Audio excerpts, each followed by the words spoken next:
Morning, everybody. Shawn P. Greene on the Shawn P. Greene Show. Thank you for watching. Thank you for listening. Back at it, April 8th, 2022. Today's Fun Fact Friday, and you never know where we're going to go in this rabbit hole.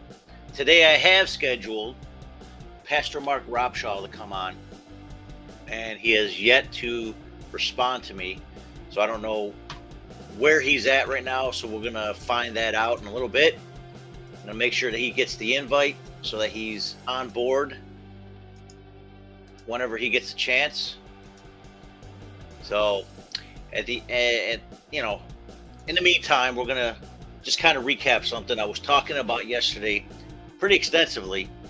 The Great Lakes Christian Film Festival that we're doing this summer, and I just got off the phone with the Aurora Theater director, Lynn Kinsella, and she and I agreed the best weekend to do this would be the weekend after Labor Day, because Labor Day, of course, that weekend everybody's out of town, at least up in this area in the Western New York and Northeast.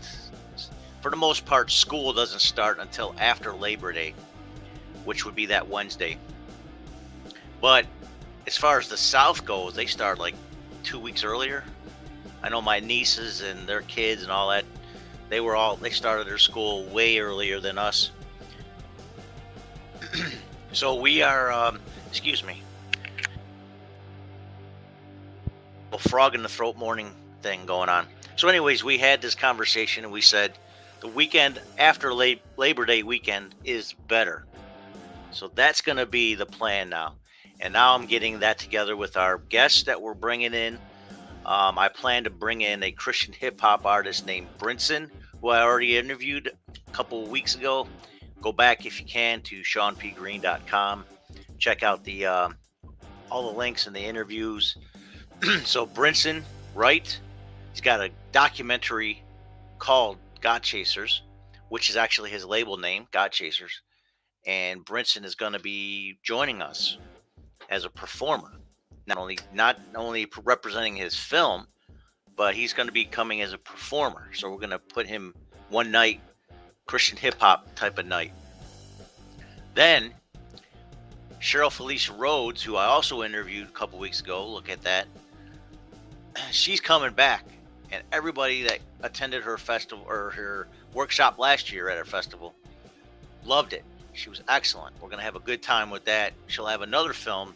She had a short film last year, won some awards. She's going to have another film that she'll be presenting.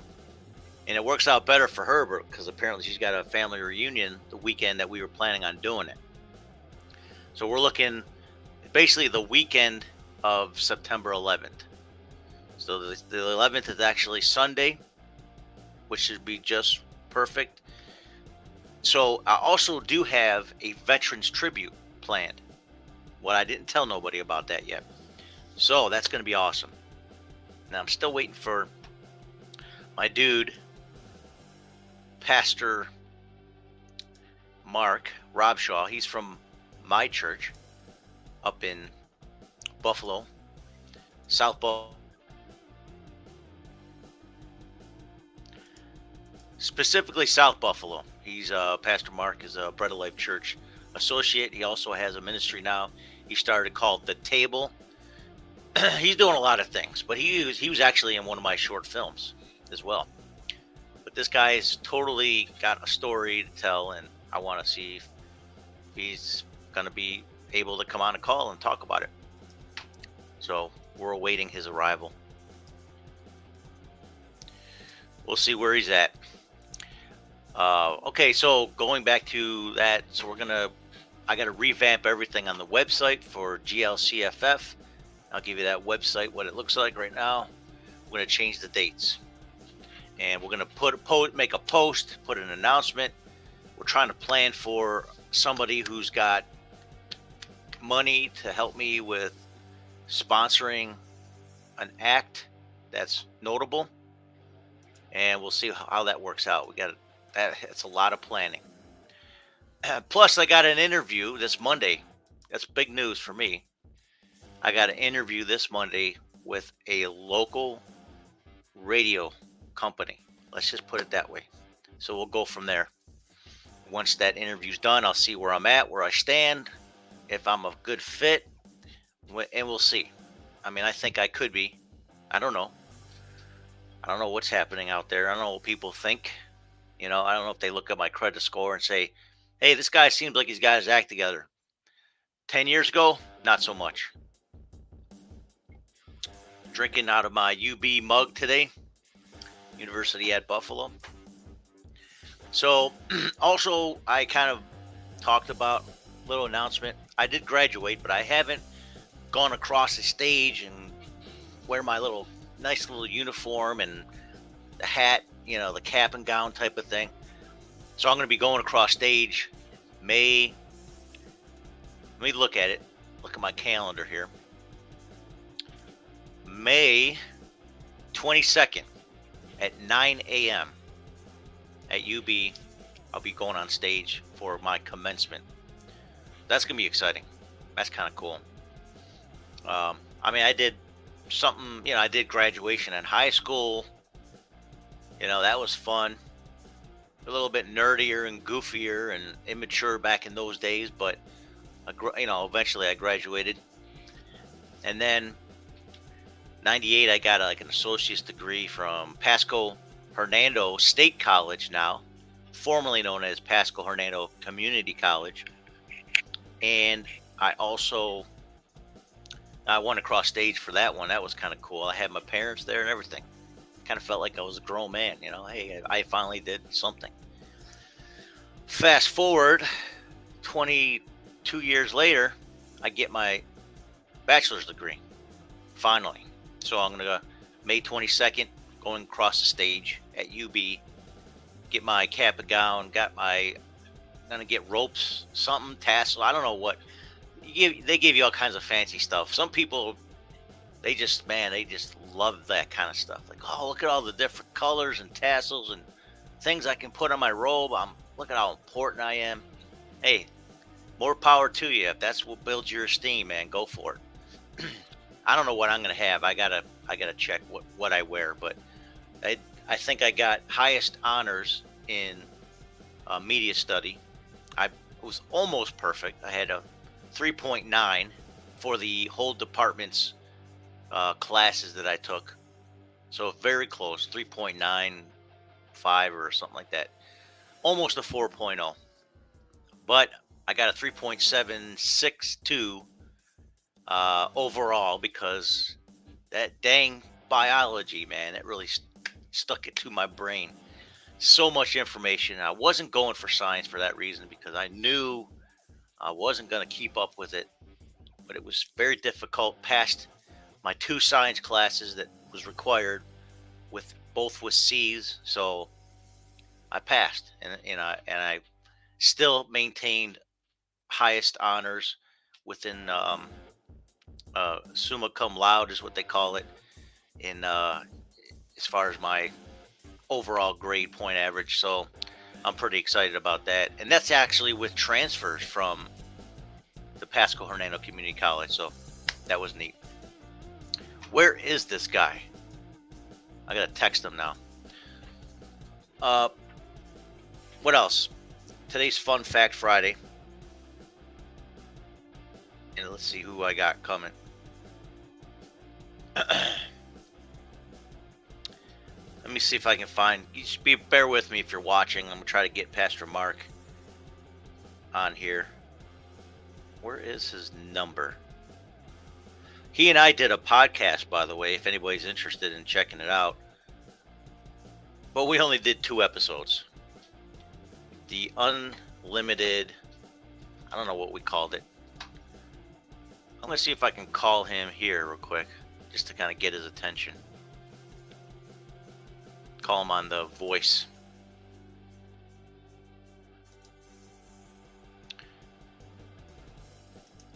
I got this music playing in the background.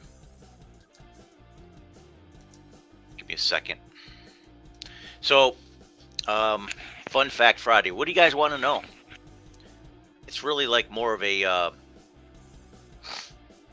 It's more of a interactive audience participation type of thing. And I just want to know, what do you want to know?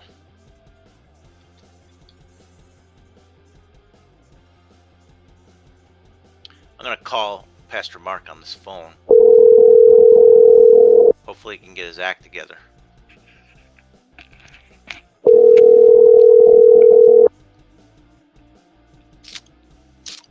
Pastor Mark is awesome. Pastor Mark is a very busy fella. Never know what he's going to be doing.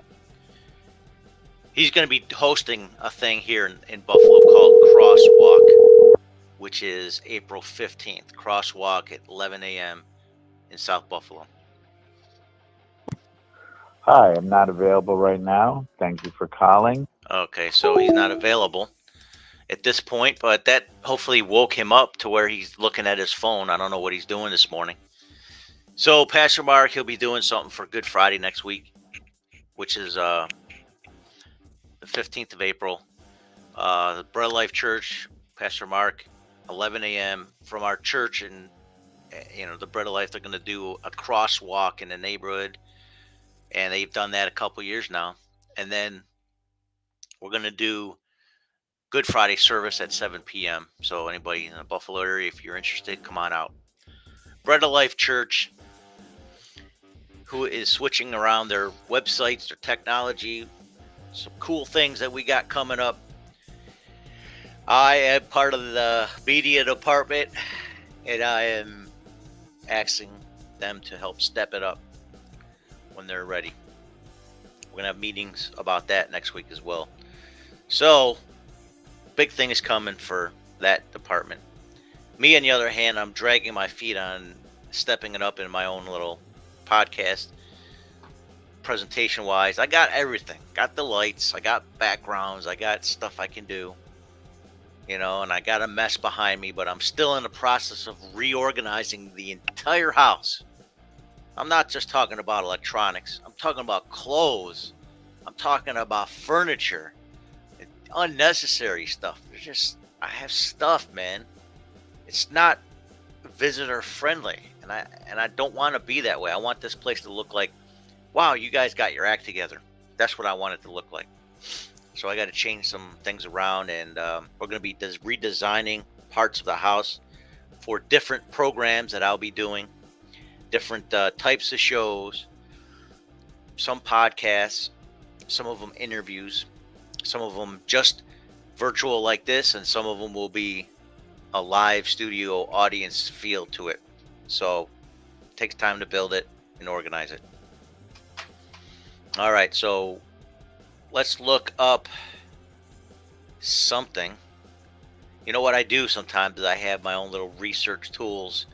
I'll use like citations, if I ever decide to write a book, which I plan to someday, research wise on a subject,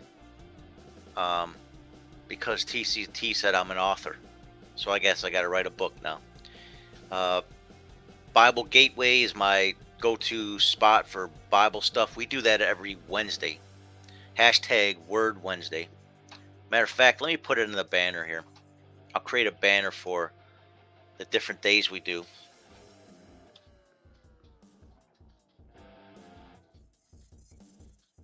Wednesday, Wedness. Always when I was younger, just like most of us, never knew how to spell Wednesday. So Word Wednesday, which is not today, but that's the idea for the banner that we're going to do. That's the hashtag I use. So go down to all the social media with that hashtag. You'll see all the episodes, hopefully linked up to it. But today is hashtag Fun Fact Friday. Check that out. Fun Fact Friday. So hopefully we can come up with some kind of topic or subject to look forward to here. So my research, I've done a lot of research on biblical things, but I've also done stuff while I was at UB. Interesting topics. Evolutionary biology was probably the toughest one for me. Old classes I took, let's see, script analysis, visual imagination, theater history. Theater history was interesting. I did a I did a whole thing on, like, I did a parody, but I did a whole thing. Matter of fact, let me just pull it up. It's on my website.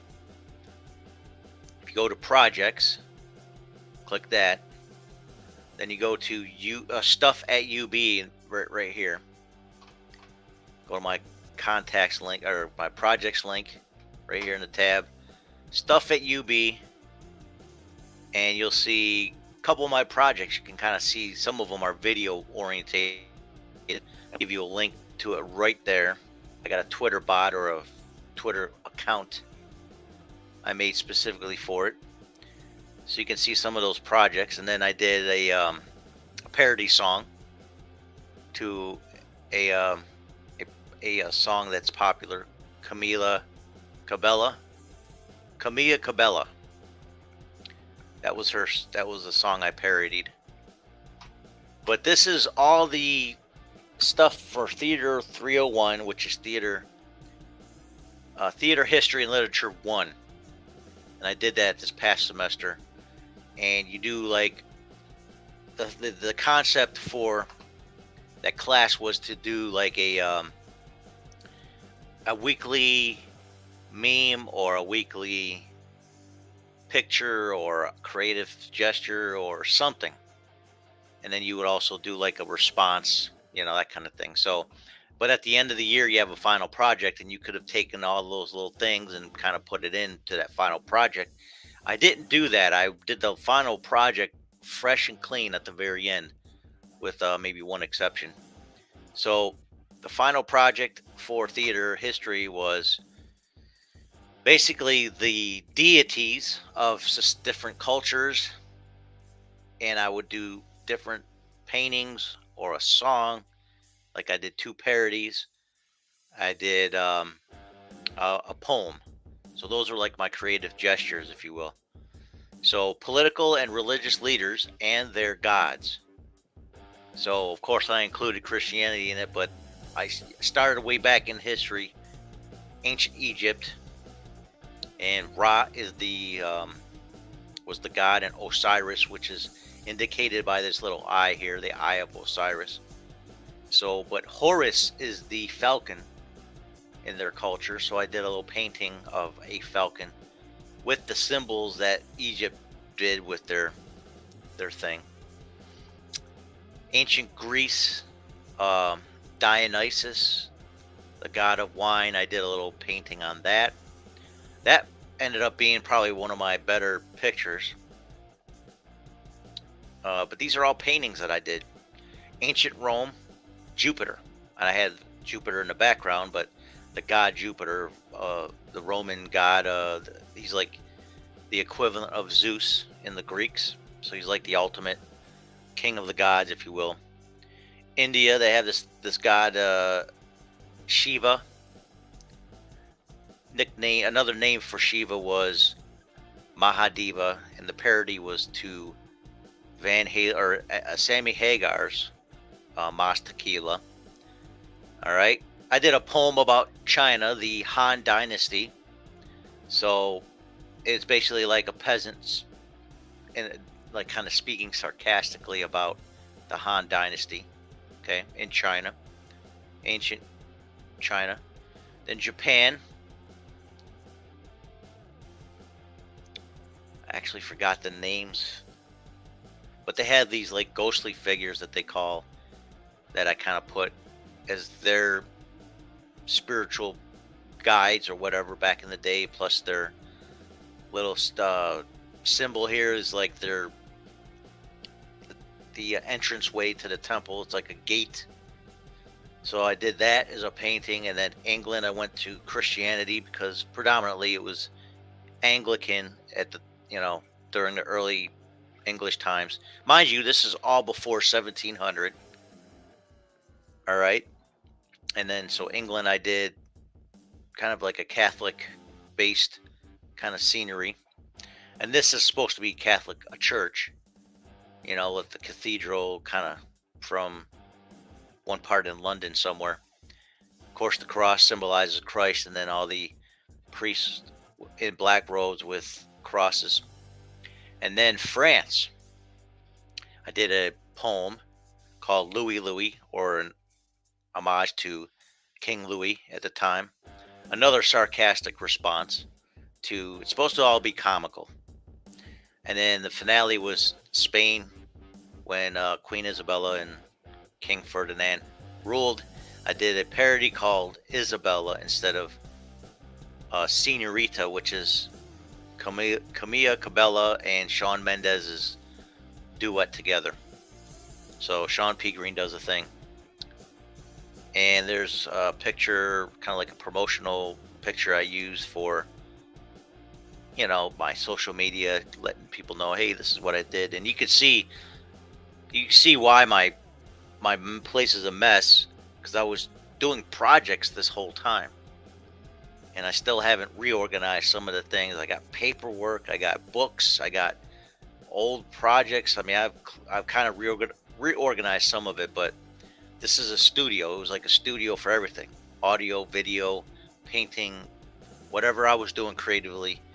You could see kind of like in that back there, all these VHS tapes, which is a big part of what I transferred over, and it's on my YouTube channel. If you get a chance, you go to the playlist VHS tapes, and it's basically my history from 1988 till, which is not complete yet, till at least 99.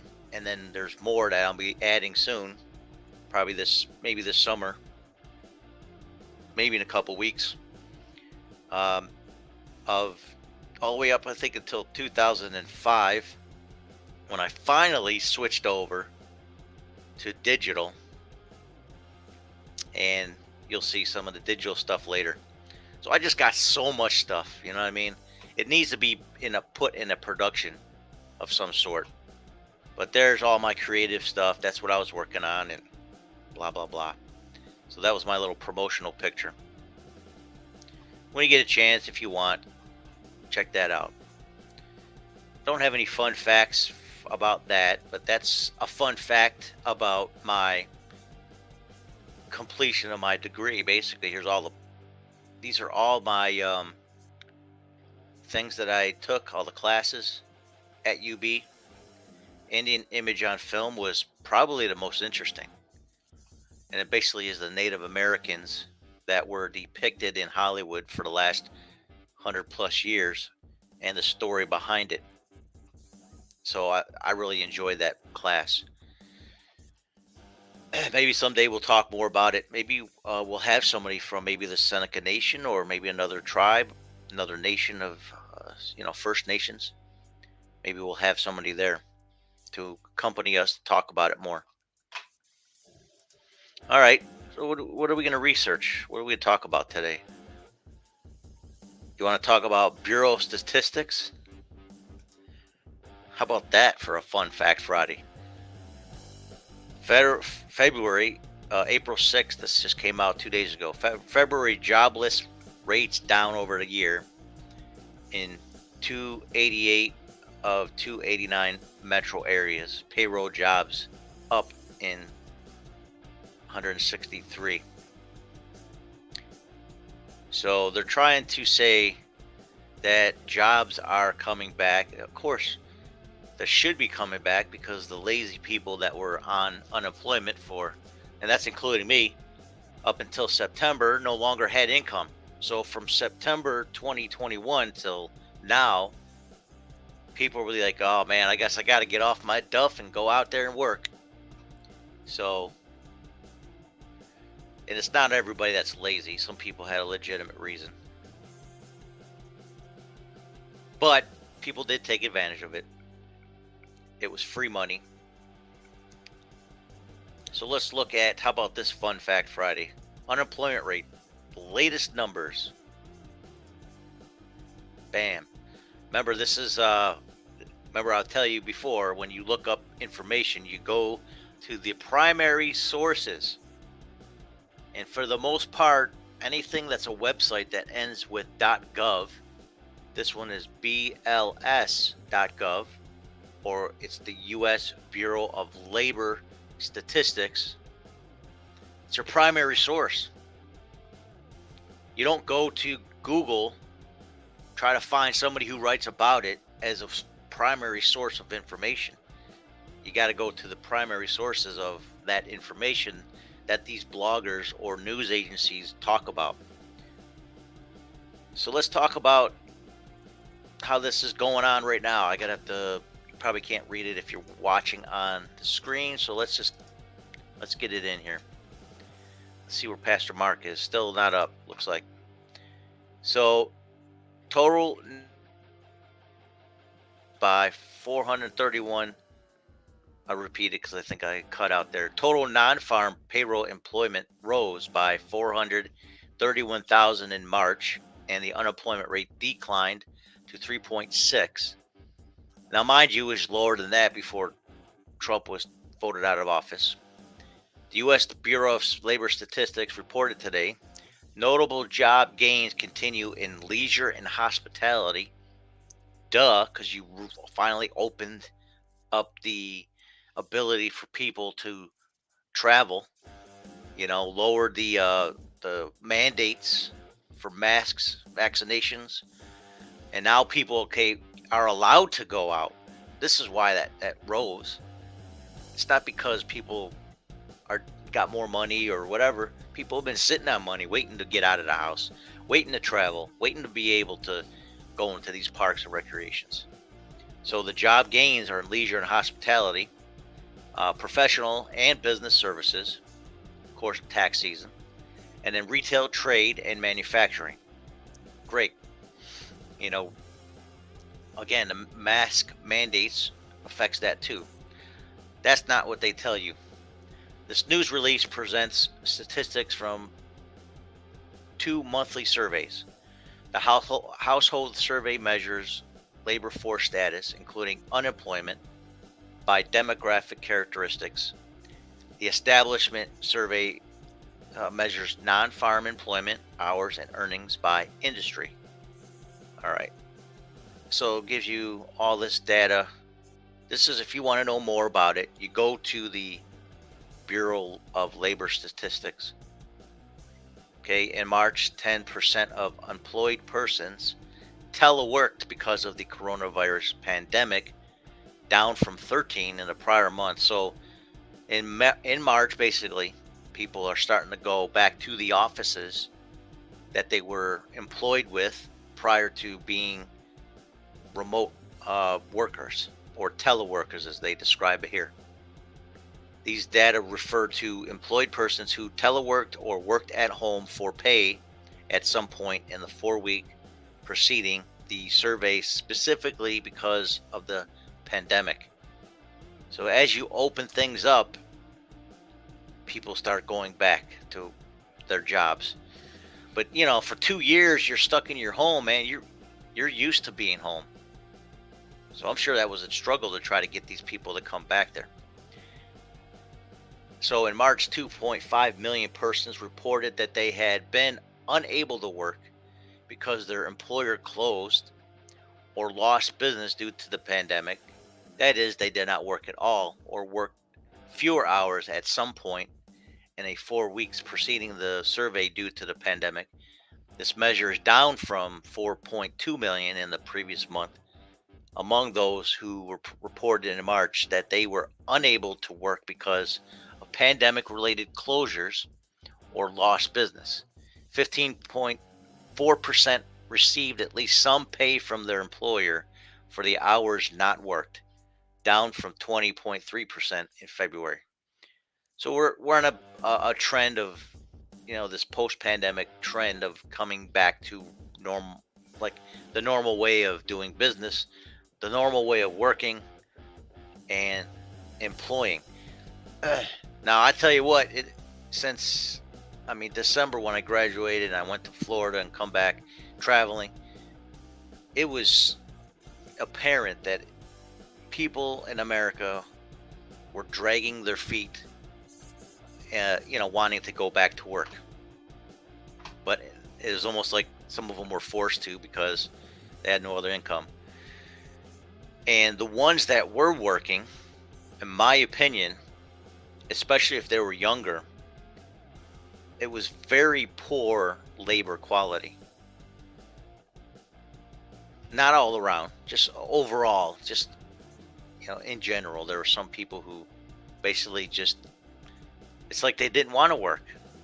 They had a very poor working skills. They had very poor work ethic. They were so like focused on looking at their phones while they're working. An example like a fast food restaurant, you're at Wendy's or whatever, and there's nobody in the lobby. You might have two or three cars in the drive-through. You walk up, you order a chicken sandwich, a French fry, and a sauce, and it takes them 10 minutes to get it all together. I'm like, why would it take so long? What's going on here? Why would you? I mean, it's a fast food restaurant. I mean, that's the title of, or the kind of restaurant this is. If you're going to make it a fancy restaurant, then you need to, put some lights, some candles in the dining area. You need to have people dressed up taking your order. But a fast food restaurant should be fast. That's just an example. I mean, it was just some business was slow. Now, my sister, who runs a McDonald's in Homosassa Springs, Florida. If you ever get a chance, go out there, Homosassa Springs, right off of 98 and I think it's called Commercial Way or US 19. Go visit her. My father and I went over there. We ordered a bunch of food for a homeless shelter.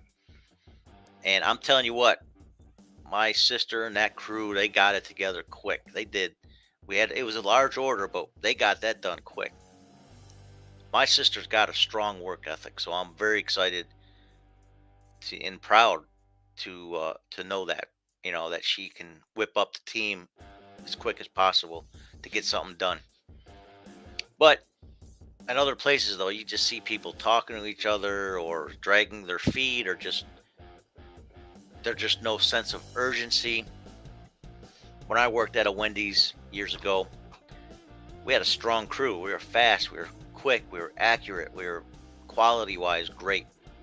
So, I think it's slowly coming back because of people's routine now and new hires, and people are understanding. Okay, this isn't like your grandma's house where you can just kind of lounge around and serve people at your will. So let's continue. Maybe a little fun fact today. It's about the labor department's statistics, their reports. This is just released in April 1st, not an April Fool's Day joke. This is the actual information from the Department of Labor. Bureau of Labor Statistics, bls.gov. These supplemental data come from questions added. Okay, supplemental data. These are just surveys. Let's see. Any conclusion here? The change in total non-farm payroll employment for January was revised up by 23,000 from 481,000 to 504,000. Okay, so non-farm payroll employment went up 500,000 people, and the change for February was revised to 750,000. So 750,000. So up and up, we're finally getting our people re-employed, or we're getting the next generation of people employed. As far as I understand, there was a huge amount of people in their late 50s, 60s, and 70s, and even 80s that were working before this pandemic came out and the lockdowns 2 years ago in March 2020. People were working, they were thriving, making money, all that stuff, and then When they locked down, some people lost their jobs, or they were just uh, laid off, or whatever the case was, reduced hours. A lot of the older workers just decided to retire and say, you know what, I think I'm done. And I'm not willing to go remote for my job. I'm not willing to wear masks at my job, or whatever the case was. And they just retired. So we lost a huge labor force during that time. And we can go to this website, try to find that out somehow. But you'll get all your details on this website. Don't go to CNN or CNN Plus, which I heard is a big failure, by the way, because nobody really likes CNN and would never want to pay for it, a subscription to it. People know. They just go to an airport if they want to watch it for free. Or even Burger King, I think they play. I've seen some restaurants will play Fox from time to time, but some places they have deals with CNN to make sure they're exclusively played there. At any rate, this is the place, U.S. Bureau of Labor Statistics. And we can go to this. I'm not going to go into it. It would take time to do research live. But that's where you would go to find out what's happening percentage-wise. They do surveys, they do reporting, but this is their central hub for that information.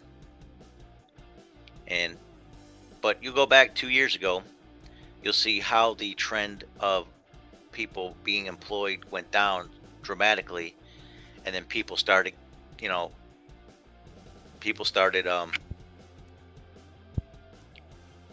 getting unemployment compensation, pandemic payments. People were getting all these stimulus checks.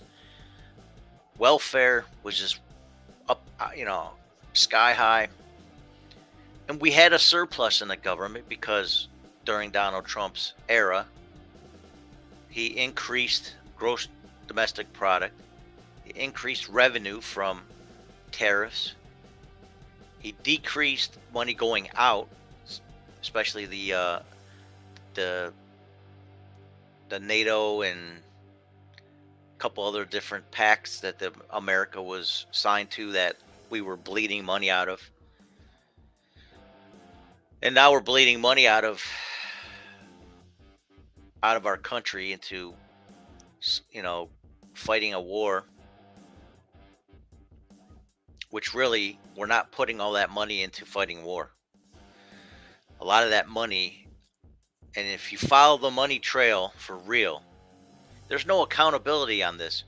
I would like to see the IRS and the U.S. government audited live, broadcast to the rest of their people, the citizens, the ones that pay taxes, to see the breakdown of every single dollar of the 1 point whatever billion dollars we sent over to Ukraine. How much of that $1+ billion is being spent to actually fund the resistance of Russian aggression? And how much of it is humanitarian aid? And how much of that is actually funneled through that country back to our politicians who write those paychecks to these countries?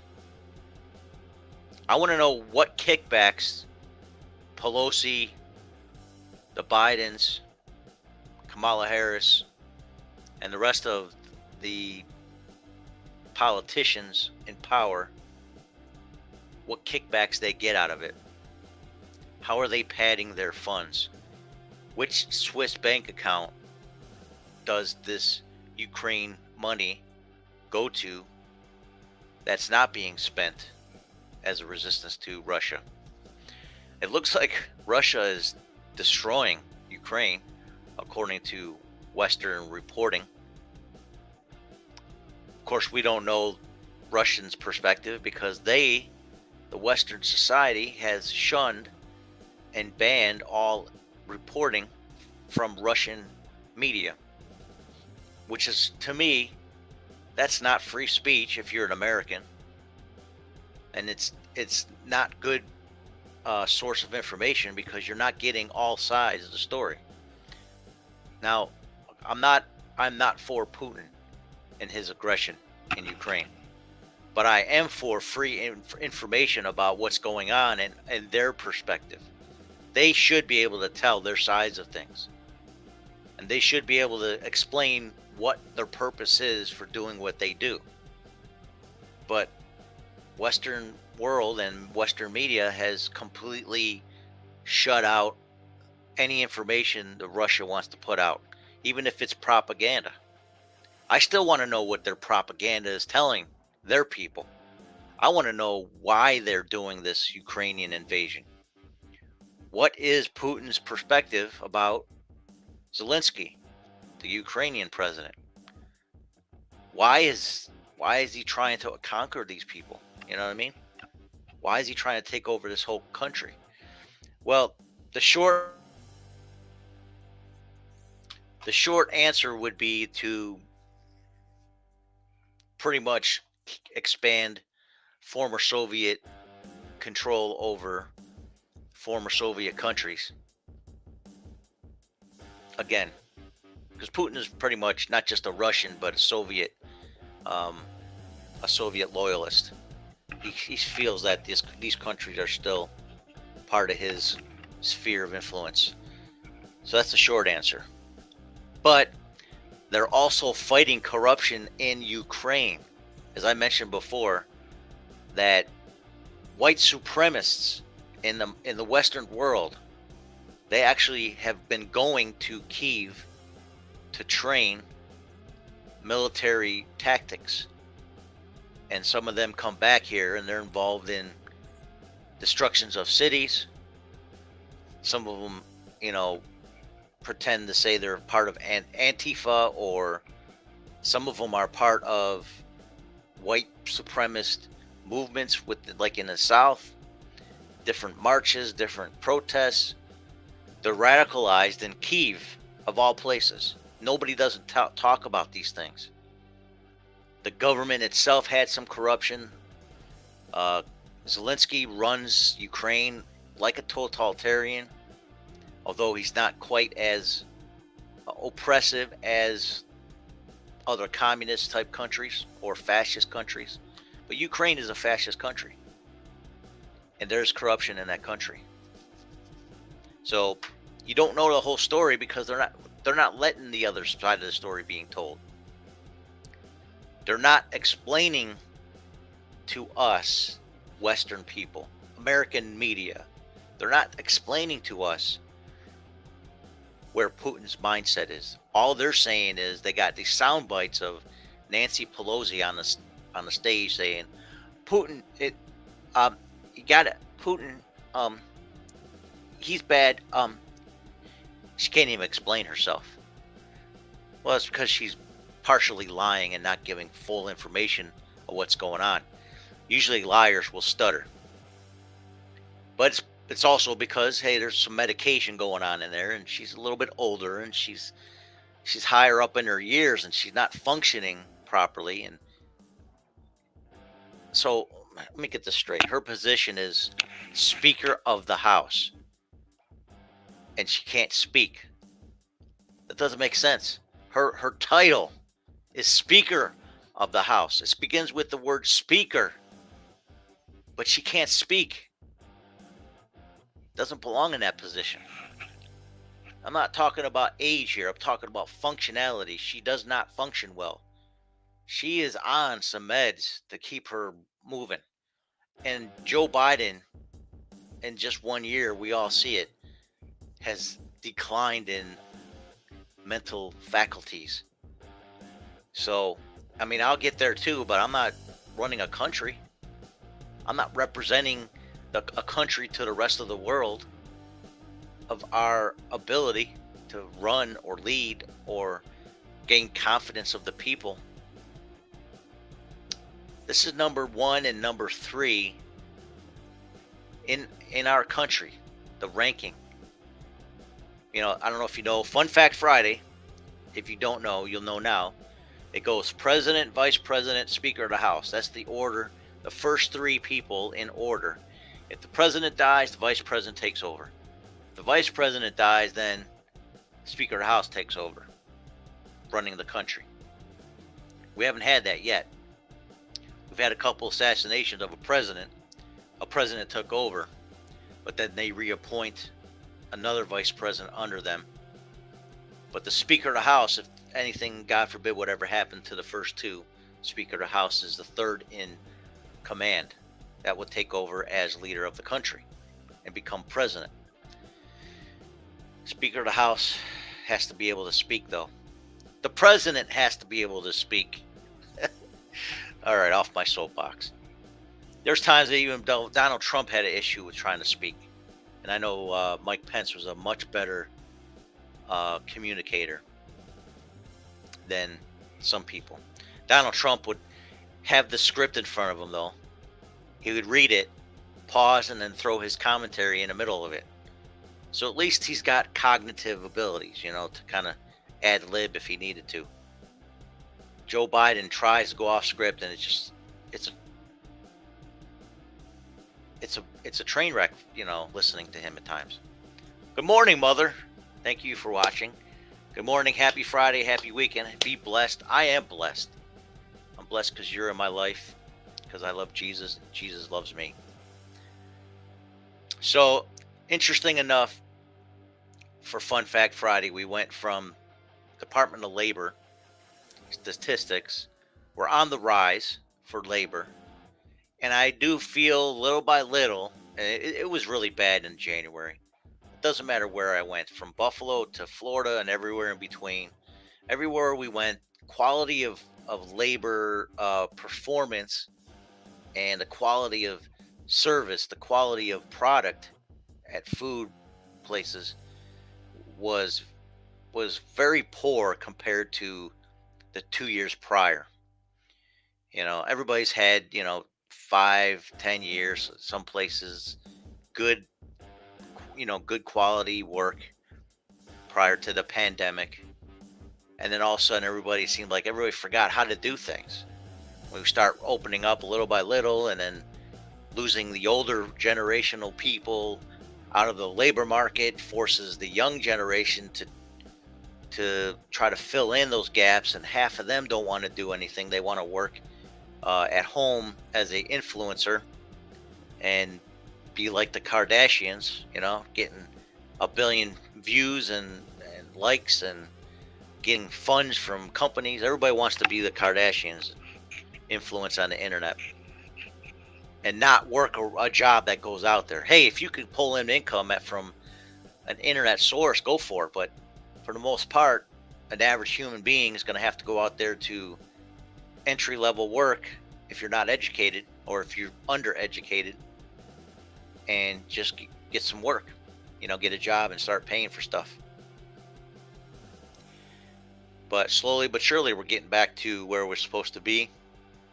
Labor wise, we're at 3-point-something% unemployment. But of course, that's not counting people who left the job market and are not reporting as being employed or underemployed. They're just retired now. So we take that equation out, and now we have the young generation. Some of them who have never had jobs are not reporting as being employed yet. So that's not even into the factor. But little by little, the millennial generation, which is still, they're in their 30s and early 40s, they're starting to, become. But the 30s and late 20s, and now the younger Gen Z is entering the workforce for the most part. Some of them went to college and are now starting to get internships. I see on LinkedIn all the time, NBC Universal's has all these interns like crazy coming into this summer. Some of them are getting hired, throughout the year. So they've been ramping up the young generation hires. So you see that there's a trend of coming back to normal. And then we have China now with an outbreak saying that this is going to be another worldwide pandemic coming soon. I don't want to see it. Am I prepared for it? I'm prepared for anything. Like I said yesterday, I was a Royal Ranger. We're ready for anything. But I don't think this world um, can stand too much more hibernation from each other, isolation from each other. People need people to interact with. That's our species. That's what we do. We shake hands, we hug, we kiss, we interact. We have to, you know, repopulate. I'm not trying to get too graphic, but we got to repopulate. So we got to interact. We got to get back to, you know, functioning as a species again, like we were. We're builders. We're worshipers. We worship deity. Of course, mine, Jehovah, Yahweh, Jesus Christ, Lord and Savior. That's my deity. But this is what we do. We interact with each other. We build, we manufacture, we create. And we do a lot of this stuff together, and sometimes we present it to others as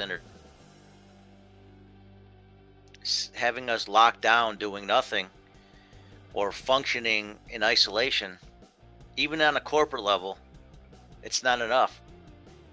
I mean, when I first started doing Zoom calls for classes, I just couldn't transition right away. It took me a couple weeks to figure it out. I wasn't fond of Zoom school, and I completed it with flying colors, but man, it was not easy. Year and a half of doing it in class, and then the last year and a half doing it on Zoom, with the exception of one or two classes. It wasn't me. I want to be in class. I want to be able to have the opportunity to be a class clown and make sarcastic commentary while the teacher's instructing us. Yeah, I'm 50 years old and I'm still immature. That's right. But the younger generation didn't get me. They expected me to be mature because I'm an old man. It's not me, man. Sorry. I'm not always mature. Anyways, I'm just being goofy right now. I have a sunny disposition when I'm goofy, but for the most part, I'm serious and pretty much to myself and focused on projects and working and doing something of value.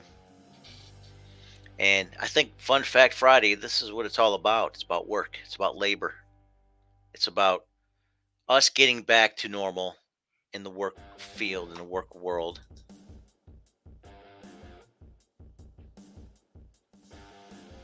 So I got Cheryl Felicia Rhodes. If you check that out, I had an interview. We're talking with her. And it looks like she's going to be coming for sure September 8th, 9th, and 10th for Great Lakes Christian Film Festival.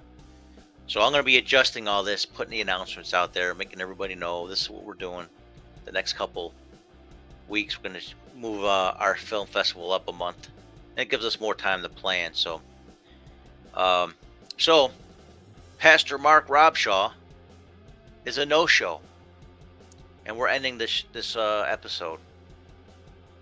I don't know why he didn't show up. Hope it's a good reason. But we talked about having him on. He didn't show up. I tried calling him. So I'm not worried about it. He's just down the road, but he's a busy guy. Next weekend is a big weekend. Well, next week is school's out, at least up here in the Northeast. And I know pretty much most schools are on spring vacation for Easter. Next week is Good Friday. So for Fun Fact Friday, it might not be a live broadcast. I might even be on the scene at our 11 o'clock preparation for the 11 o'clock crosswalk that Pastor Mark Robshaw is going to be presenting.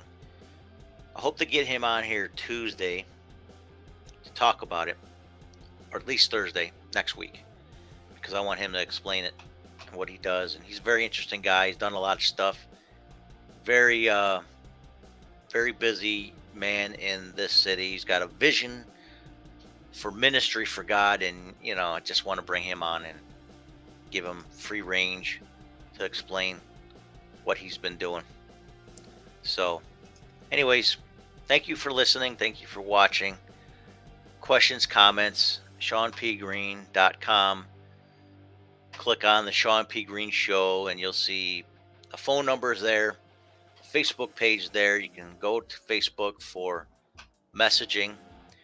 We are live on YouTube, Twitch, and Twitter Monday to Friday, 10 a.m. Eastern Time. And we have that phone number. You can text or call, whatever you want to do during that time. And outside of our time of broadcasting live, you can still comment, send messages, and if it's, broadcast worthy, I'll share it with the rest of the public. So just tune in.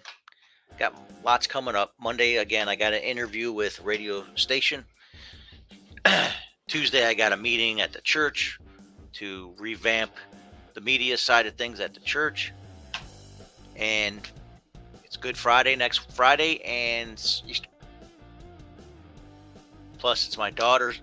So I got Easter off. Let me just gather my thoughts here. It's Good Friday, next Friday. Next Saturday, my daughter's birthday. Next Sunday is Easter Sunday. And the following Monday is my birthday. So, and Dingus Day. Maybe we'll talk about Dingus Day later. It's like the Polish Good Friday, but on Monday. So that makes sense. Maybe we'll have somebody who's Polish to kind of explain it to us. Who knows? All right. Thank you for watching. Thank you for listening. Shawn P. Greene, ShawnPGreenShow.com. All of social media, all the good stuff on the website. So, Cash App, PayPal, please donate. Share my links to everybody you possibly can. Send it to your friends. Send it in Messenger, Facebook. Send it on Twitter. Send it on whatever platform you want to send it to. Get the word out. We're going to expand. We're going to add some people to it. We're going to make productions. We're going to do other things to complement this show. And everything that I do is now, this is the central hub to find out more about it when I do my live show. And that's it. That's all I got to say. Thanks for listening. Thanks for watching. You guys are awesome. My mother's always awesome, always on the show, always tuning in. Very much encouragement for me. But I also like to entertain her and shout out fish sticks and mac and cheese. Maybe that'll be our little segment one day if she ever wants to be on the call. All right, God bless everybody. Keep it locked. Shawn P. Greene, ShawnPGreene.com, The Shawn P. Greene Show.